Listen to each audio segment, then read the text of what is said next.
పరమ పవిత్రంగా ఉన్న దానికి అక్కడ ఇలాంటి ఎంత దారుణానికి పాల్పడ్డారంటే నిజంగా చాలా బాధ కలిగించే విషయం. ఎస్, కంటిన్యూ చేద్దాం. ఎస్, వీరబ్రహ్మం గారు. నమస్కారం.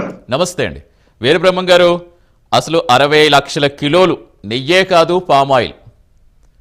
ఇది తాజాగా హైకోర్టుకి ఆల్రెడీ నివేదిక ఇచ్చినట్టుగా చెప్తున్నారు. సిట్ ఇప్పుడు ఆల్రెడీ సుప్రీంకోర్టుకి అన్ని ఆధారాలతో సహా ఆల్రెడీ సమర్పించింది. ఇక సుప్రీంకోర్టులో ఏం జరుగుతుందో చూద్దాం. అసలు ఎవరు సూత్రధారులు ఎవరు పాత్రధారులు ఎలా తెలుస్తుంది అంటే, చాలా పర్యవేక్షణ ఉన్న తిరుమల తిరుపతిలో ఇంత దారుణంగా సప్లై చేస్తుంటే అంతలా ఎలా వదిలేస్తారు అనుకోవాలి? అసలు ఎవరి పర్యవేక్షణలో జరిగింది అనుకోవాలి? ప్రతి అడుగడుగున నిఘా ఉన్న అంత తిరుమలలోనే ఎంత దారుణానికి పాల్పడ్డారంటే ఎలా చూడాలి?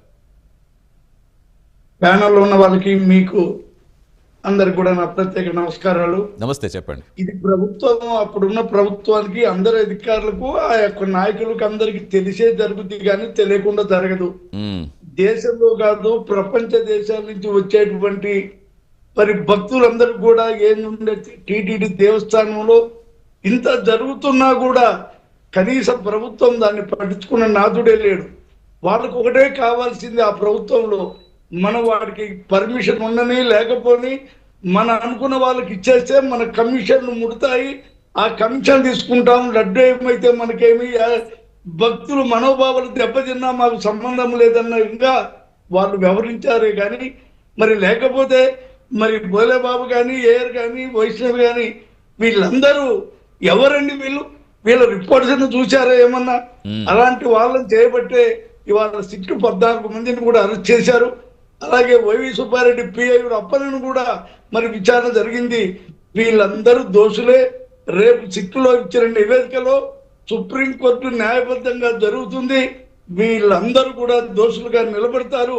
వీటన్నిటికి కారణం గత వైసీపీ ప్రభుత్వమే అని మాత్రం తప్పదు సార్.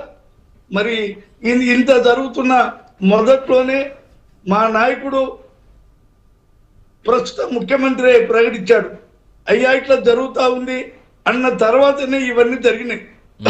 అవండి తప్పు లేకపోతే ఎన్ని అడ్డంకులు పెట్టారండి. కోర్టు పోయిన వాళ్ళని బెదిరించారు. ఇలాంటి సంఘటనలు ఉన్నాయి కాబట్టి వాళ్ళు దోషులు, మేము ఎట్లా దోషులం అని ఇవాళ వాళ్ళు ఆ విధంగా అడ్డుపడి ఇబ్బందులు పెడుతూ సాక్ష్యాలను బెదిరిస్తూ అధికారులను బెదిరిస్తున్నారు. ఎవరు ఏ బెదిరించినా సిట్టు మాత్రం పూర్తిగా ఈ యొక్క సమాచారానికి సుప్రీంకోర్టుకు అందజేసింది. వీళ్ళందరి దోషుల మీద తప్పక రేపు సుప్రీంకోర్టు చర్యలు, ఎందుకంటే చేసిన అన్ని తెలుసు. ఇది ఒక్కటే కాదండి, రాష్ట్రంలో ఉన్న మిగతా దేవాలయాల్లో కూడా ఇది ఎంత ఘోరం అంటే అసలు ఏమన్నా ఉందా అండి?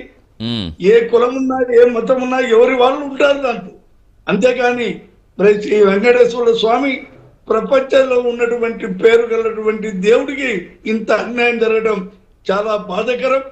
దీంట్లో ఉన్న వాళ్ళందరిపైన కఠిన చర్యలు తీసుకోవాలా. అందుకే కూడా సుప్రీంకోర్టు ఇచ్చిన దాంట్లో కూడా ఈ రాష్ట్ర ప్రభుత్వంతో వాళ్ళతో పాటు ఈ కేంద్రం యొక్క ఆహార సంస్థ కూడా దీనిలో పాల్గొంది. తప్పకుండా ముద్దాయిలు రేపు అవుతారు, వాళ్ళందరికీ కూడా శిక్ష పడుతుంది. రైట్. ఎస్, నాగమల్లేశ్వరి గారు నమస్తే అండి. నమస్తే సార్, మీకు ప్యానెల్లో ఉన్న వాళ్ళందరికీ గుడ్ మార్నింగ్. గుడ్ మార్నింగ్ అండి. నాగమల్లేశ్వరి గారు, ఆల్రెడీ బోలేబాబా డైరీ చాలా అక్రమాలకు పాల్పడుతుంది, టీటీడీ బ్యాన్ చేస్తుంది.